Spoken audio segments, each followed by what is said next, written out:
آپ نے تعلیم کا ایک مرحلہ مکمل کیا ہے، لیکن اساتذہ فراغت کے موقع پر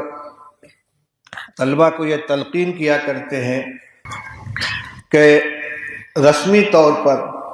تکمیل کا ایک مرحلہ ضرور مکمل ہوا ہے، لیکن آپ تعلیم سے فارغ نہیں ہوئے ہیں۔ اس لیے یہ تصور اگر ہوا کہ ہم فارغ ہو گئے اور ہم فاضل ہو گئے تو بہت بڑے خسارے کی بات ہوگی۔ یہ تو مناسبت پیدا کرنے کا ایک سلسلہ تھا، ہر فن کی کتاب آپ کو پڑھا دی گئی، نحو صرف سے لے کر حدیث، تفسیر، فقہ، اصول حدیث، اصول تفسیر، اصول فقہ تک، کچھ معقولات کی کتابیں پڑھا دی گئیں۔ ہر فن سے تھوڑا تھوڑا آپ کو چکھا دیا گیا ہے، ذائقہ دلا دیا گیا ہے، مناسبت پیدا کر دی گئی ہے، لیکن اصل علم کی افزائش اور اس کو ترقی دینے اور اس میں پختگی کرنے کا سلسلہ اب شروع ہوگا۔ اب تک اساتذہ کی انگلی پکڑ کر آپ چلتے رہے، ہر قدم پر آپ کی رہنمائی ہوتی رہی، کبھی خود ان کی طرف سے، کبھی آپ کے سوال اور استفسار کے اوپر، لیکن اب آپ کو اپنے قدموں پر کھڑا ہونا ہے اور خود چلنا ہے، خود محنت کرنی ہے۔ تو حقیقت میں طلب علم کا جو خود انحصاری کا دور ہے، اپنے طریقے سے علم حاصل کرنے کا دور، وہ اب شروع ہونے والا ہے، اور اس کا مدار اس پر ہے کہ آپ آئندہ اپنا مشغلہ کیا رکھتے ہیں۔ اگر مشغلہ آپ کا علمی ہے، تعلیمی ہے، تو انشاءاللہ آپ کے علم کے اندر جلا پیدا ہوگا، اور اگر جو پڑھا لکھا تھا نیاز نے اسے صاف دل سے بھلا دیا، اٹھا کے طاق پر رکھ دیں گے تو سب برابر ہو جائے گا۔ اس لیے میری سب سے پہلی نصیحت یہ ہے کہ آپ کچھ بھی کریں تو علمی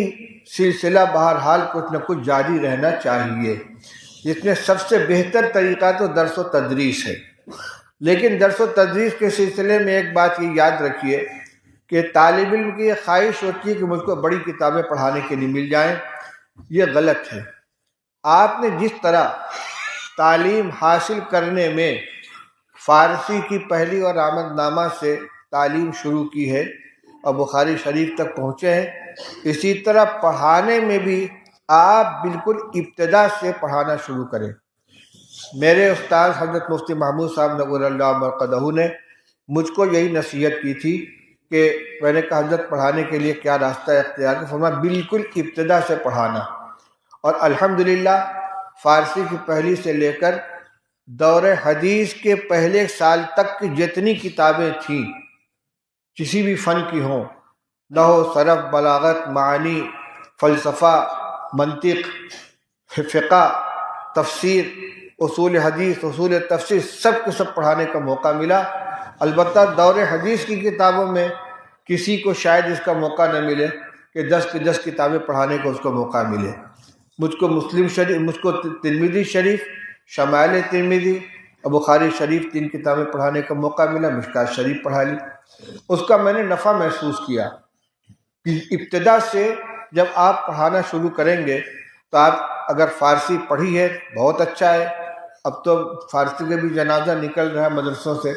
ساری کتابوں کا ترجمہ اردو میں ہو گیا، نحویر بھی اردو میں آ گئی، میزان منشعب، پنجگن علم الصیغہ بھی اردو میں آ گئی ہے۔ فارسی سے طلبہ واقف ہی نہیں ہوتے، حالانکہ یہ بنیادی طور پر فارسی کا جاننا ضروری ہے، خود اردو زبان سے واقفیت کے لیے صحیح فارسی کا جاننا ضروری ہے۔ اس لیے کوشش کریں کہ ایسے مدرسے میں پڑھائیں جہاں آپ کو فارسی پڑھانے کا بھی موقع ملے، اگر نہیں پڑھی ہے تب بھی پڑھائیے۔ کوئی ضروری نہیں ہے کہ ہر کتاب آدمی کی پڑھی وہی پڑھائے۔ درس نظامی کا یہ خاصہ ہے، اس میں یہ نہیں کہا جاتا کہ میں نے یہ کتاب نہیں پڑھی ہے۔ بہت نصاب کے اندر تو یہ بات ہوتی ہے کہ طالب کہتا ہے یہ کتاب میں نے نہیں پڑھی ہے، لیکن درس نظامی پڑھانے میں اتنی صلاحیت ہو جاتی ہے اگر قاعدے سے طالب نے پڑھا ہے کہ کسی کتاب کے بارے میں یہ نہیں کہے گا کہ میں نے یہ کتاب نہیں پڑھی۔ تو درس نظامی کے اندر اگر کسی نے درک حاصل کر لیا ہے تو کسی کتاب یا کسی فن کے بارے میں یہ نہیں کہہ سکتا کہ میں نے نہیں پڑھا ہے۔ میں نے خود کئی کتابیں مختارات نہیں پڑھی ہے، منصورات نہیں پڑھی ہے، ندوہ کی کتابیں ہیں، لیکن ہمارے یہاں عالم کے نصاب میں داخل تھی، اس کو پڑھایا، کوئی تکلف نہیں ہوا، کسی کہ مقامات پڑھی تھی، جس نے مقامات پڑھ لی ہے، نفحۃ العرب پڑھ لی ہے، اس کے لیے پھر منصورات اور مختارات کی کوئی حیثیت نہیں ہے۔ تو میں یہ کہہ رہا تھا کہ فارسی نہیں بھی پڑھی گئی تو فارسی پڑھانے کی کوشش کیجئے، آپ عالم ہو گئے انشاءاللہ کوئی دقت نہیں ہوگی۔ فارسی سے لے کر آخر تک کی ساری کتابیں پڑھائیے، اس لیے یہ شوق نہیں ہونا چاہیے کہ کہیں جائیں تو فوراً اونچی کتابیں لے لیں۔ تو میں یہ کہہ رہا تھا کہ علمی پختگی کے لیے سب سے بہترین طریقہ جو ہے، سب سے بہترین ذریعہ درس و تدریس ہے، اور اگر مکمل وقت درس و تدریس میں آپ نہ دے سکیں، کچھ اور بھی مشغلے ساتھ میں ہو، تو کم سے کم جز وقتی تدریس اختیار کر لیں۔ ہمارے شہر میں بنارس میں بہت سے اکثر مدرسوں کا یہ سلسلہ چل رہا ہے کہ شہر کے جو فضلاء دارالعلوم سے فارغ ہو کر گئے ہیں اور انہوں نے باقاعدہ ملازمت نہیں کی ہے، وہ اپنا کاروبار بھی کر رہے ہیں، کوئی 1 گھنٹہ کوئی 2 گھنٹہ مدرسے میں آ کر باقاعدہ پڑھاتا ہے، اور پڑھاتے پڑھاتے وہ میزان سے لے کر مشکات تک پہنچے ہیں، پڑھا رہے ہیں، صلاحیت ہو گئی الحمدللہ ان کے اندر، بلکہ بعض اس طرح پڑھاتے پڑھاتے باقاعدہ مدرس بھی ہو گئے، اور ان میں سے 1-2 ریٹائر بھی ہو گئے۔ تو اب یہ دوسرا طریقہ یہ ہے کہ اگر مکمل وقت نہیں لگا سکتے تو کم سے کم کچھ وقت تدریس کے اندر رہنا چاہیے۔ تیسری صورت ہے، کسی مسجد کے اندر آپ امامت و خطابت کی خدمت انجام دیتے ہیں، وہاں درس قرآن کا سلسلہ شروع کریں۔ درس قرآن باقاعدہ تیاری کر کے مطالعہ کر کے درس قرآن دیں۔ یہ ضروری نہیں ہے کہ جتنا آپ نے مطالعہ کیا سب اگل دیں عوام کے سامنے، اس لیے کہ درس قرآن کا 2 مقصد ہے، ایک ہے قرآن سے متعلق اپنی معلومات میں پختگی پیدا کرنا، معلومات میں اضافہ کرنا، مناسبت پیدا کرنا قرآن پاک کے ساتھ، دوسرے عوام کو قرآنی تعلیمات سے آگاہ کرنا۔ تو مطالعہ جتنا آپ کر لیں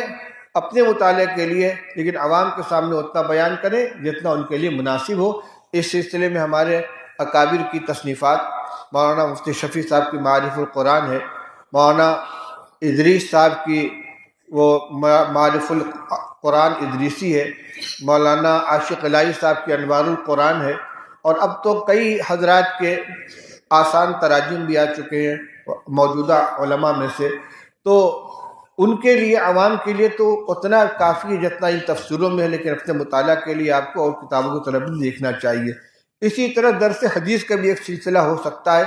مسائل نہیں، فضائل و آداب معاشر سے متعلق احادیث کا ترجمہ مسجد کے اندر سنائیں، جمعہ سے پہلے خطبہ دیں، اس کے لیے تیاری کریں، کچھ تصنیف و تالیف کے دینی مضامین مرتب کریں، ان کو شائع کریں، کتابچے شائع کریں۔ اپنے جس ماحول کے اندر آپ رہیں وہاں کی دینی اصلاح کے لیے اپنے آپ کو آپ وقف کر دیں، آپ کو قوم کے اندر دارالعلوم دیوبند کے نمائندہ بن کر جائیں گے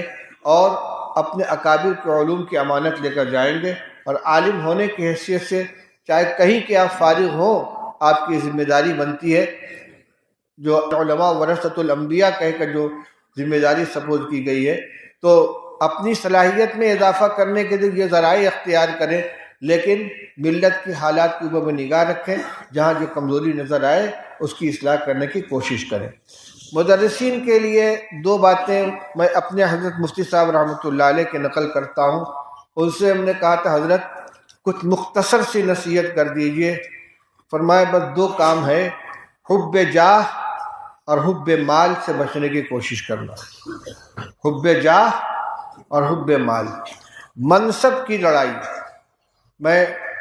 میرا نام رجسٹر میں نیچے کیوں لکھا گیا، میں تو فلاں تو سینئر ہوں، میرے نام میں حضرت نہیں لگایا گیا، مجھ کو جناب لکھ دیا، مجھ کو مولوی صاحب کہہ دیا، اس کا مطلب یہ کہ اندر سے میں نہیں نکلا ہے۔ اگر یہ جو بات میں نے عرض کی حقیقت میں یہ حدیث پاک کا مفہوم ہے۔ رسول پاک صلی اللہ علیہ وسلم نے ارشاد فرمایا، ما ذئبانی جائعانی ارسلا فی غنم بافسد لها من حب الرجل لمالہ ولشرفہ لدینہ، او کما قال رسول اللہ صلی اللہ علیہ وسلم۔ آپ نے ارشاد فرمایا کہ 2 بھوکے بھیڑیے جو کسی بکری کے ریوڑ پر آزاد چھوڑ دیے جائیں وہ ریوڑ کو اتنا نقصان نہیں پہنچائیں گے جتنا مال اور شرف کی محبت آدمی کے دین کو نقصان پہنچاتی ہے۔ کچھ سمجھ میں آیا؟ دو بھوکے بھیڑیے